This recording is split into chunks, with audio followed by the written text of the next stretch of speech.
Interim Management Provider. Was genau ist das? Wie finde ich den richtigen?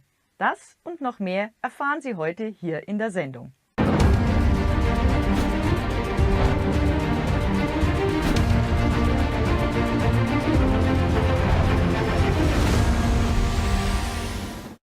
Hallo und herzlich willkommen hier im Ratgeberstudio. Heute zum Thema: Was ist ein Interim Management Provider und wie definiert man einen solchen? Dazu habe ich mir einen besonderen Gast eingeladen, Martin Schneider, Inhaber der Brainforce Gruppe und Geschäftsführer der Brainforce GmbH Deutschland. Hallo Herr Schneider, schön, dass Sie heute wieder mein Gast sind. Guten Tag. Herr Schneider, was ist ein Interim Management Provider und wie definiert man einen solchen? Im Dachraum tummeln sich weit über 100 Provider oder vermeintliche Provider. Internet ist geduldig und billig. In Realität würde ich behaupten, sprechen wir in diesem Raum von 30 plus Qualitätsanbieter in diesem Bereich. Die anderen sind Sozietäten, lose Netzwerke oder elektronische Marktplätze. Der Mehrwert in diesem Geschäft liegt allerdings in der menschlichen Interaktion, weil wir es mit Führungskräften zu tun haben und die werden bei der Auswahl eine entscheidende Rolle spielen. 3 Kriterien, würde ich sagen, sind entscheidend für die Definition eines guten Providers, dass er einen Pool hat von mehreren hundert Mitgliedern, idealerweise 500 oder 1000 oder noch mehr. Das wird ihm erlauben, in einem ganz bestimmten Fall, für eine ganz bestimmte Kombination, beispielsweise 10 Kandidaten herauszudestillieren, von denen dann 2, 3 sofort starten können. Punkt 2 aus meiner Sicht die Marke, der Bekanntheitsgrad. Es sollte einer mindestens 10, 20 Jahre am Markt operieren. Damit hat er eben auch die Gewähr, dass er eher die besten Interim-Management-Kandidaten in seinem Pool hat, weil Führungskräfte sind sehr selektiv, wo sie ihre Daten zur Verfügung stellen und abgespeichert haben wollen.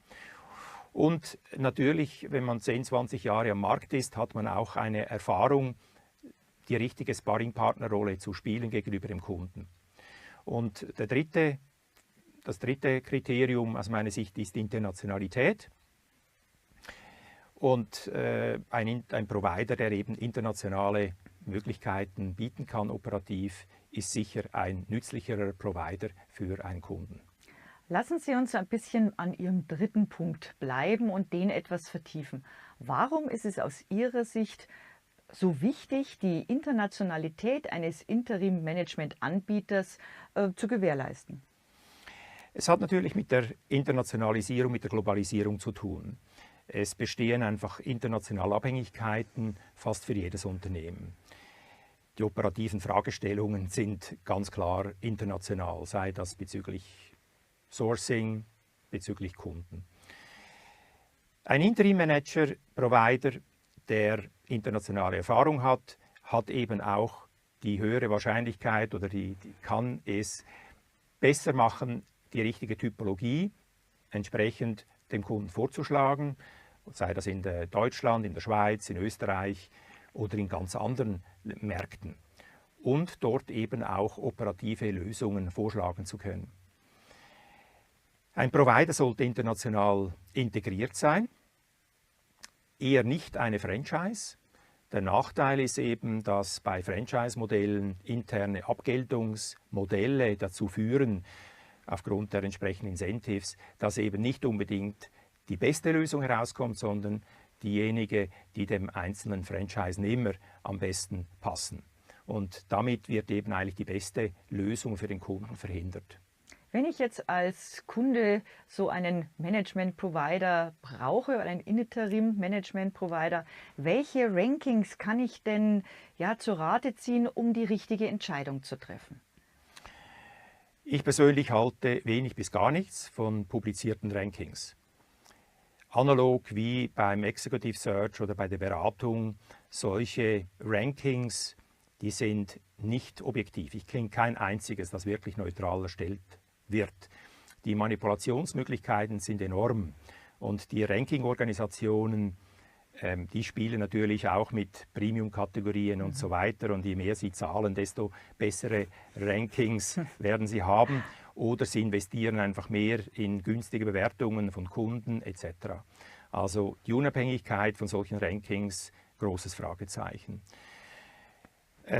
Bei den Interim-Management-Provider-Organisationen sehe ich auch Fragezeichen, weil nämlich viele Renommierte bei diesen Organisationen fehlen und auch haben in den letzten Jahren ganz klare Verwässerungen stattgefunden bei diesen Organisationen.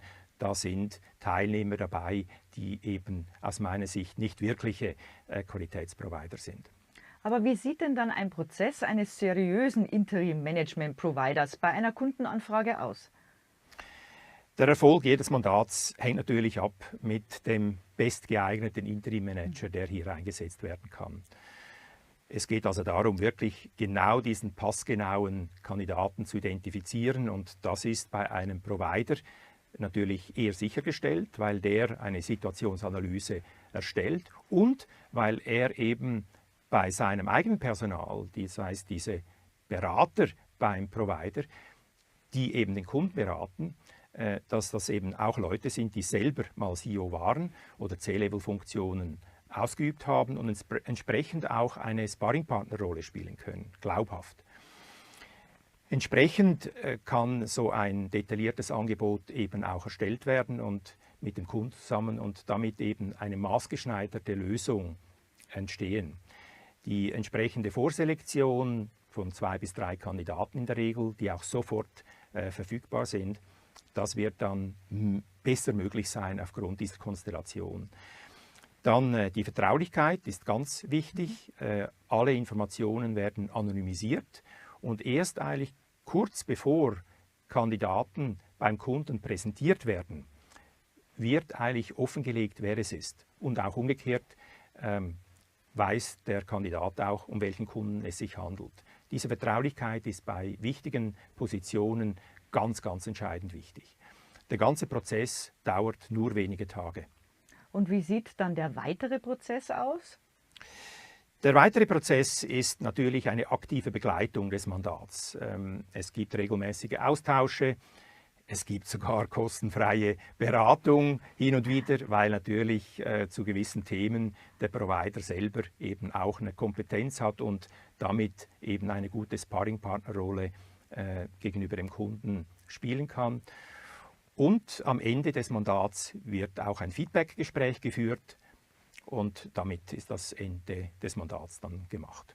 Jetzt kommen wir zu einer, ja, ich gehe davon aus, auch oft einer Schlüsselfrage. Ist es denn teurer oder günstiger, einen Interim-Management-Provider zu beauftragen oder mir selber einen einzelnen Interim-Manager direkt zu suchen? Es gibt einen Marktpreis. Klar, das ist nicht genau ein Wert, sondern es ist eine Bandbreite, eine Tagessatzbandbreite. Ein Provider hat allerdings 3 absolute Mehrwerte gegenüber einem Einzelnen, der da angeheuert wird. Erstens mal ist es so, dass der Provider natürlich eine qualifizierte, objektive Auswahl von Top-Kandidaten bieten kann. Und zwar sehr, sehr kurzfristig. Zweitens, er verringert eigentlich oder verhindert eigentlich das Scheinselbstständigkeitsrisiko für den Kunden. Wenn er nämlich jemand direkt selber anstellt, hat er das Risiko, dass er nach Jahren möglicherweise Sozialversicherungsbeiträge abliefern muss. Das ist sehr unschön. Der dritte Punkt, die Betreuung von A bis Z. Und eben auch gewisse Garantien. Das heißt also, wenn der Kunde nicht zufrieden wäre oder wenn die Performance nicht stimmen würde, dann hat er Anrecht auf eine Ersatzstellung. Das ist natürlich ein sehr, sehr hoher Mehrwert eines Providers. Herr Schneider, können Sie für unsere Zuschauer die 3 wichtigsten Kriterien noch mal kurz zusammenfassen, wie man am besten einen Interim-Manager-Dienstleister identifizieren kann?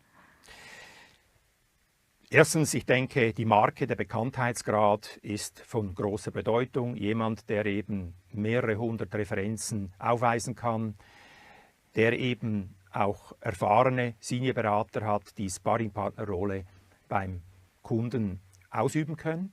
Punkt 2, es ist ein großer Pool notwendig von mehreren hundert Mitgliedern. typischerweise 500.000 oder mehr oder mehrere tausend in einem bestimmten Markt. Damit ist eben sichergestellt, dass eben der Richtige oder die Richtigen auch herausdestilliert werden können, die sofort starten können. Und das bedingt natürlich eben auch ein professionelles Poolmanagement, nicht einfach eine Sammlung von CVs. Und drittens die Internationalität mit eigenen Standorten, mit einem eigenen globalen Pool und eben keine Franchise. Herr Schneider, wenn unsere Zuschauer jetzt noch weiterführende Fragen haben oder vielleicht sogar eine Beratung wünschen, wohin dürfen die sich denn wenden? Die dürfen sich E724 bei uns melden, per Telefon, per E-Mail, sei das in München, in Zürich, in Hamburg, in Wien oder eben einem unserer anderen Büros global. Wir stehen für Sie da. Wir werden Ihnen innerhalb Tagen eine sehr, sehr gute, perfekt passende Lösung auf den Tisch legen. Dann bedanke ich mich vielmals, dass Sie heute zu diesem Thema Gast bei mir im Studio waren, Herr Schneider. Und bei Ihnen, liebe Zuschauer, wie sieht's aus? Sie benötigen einen Interim-Management-Provider? Sie haben Fragen dazu? Dann dürfen Sie die auch gerne unten in die Kommentare stellen. Ich verabschiede mich bei Ihnen bis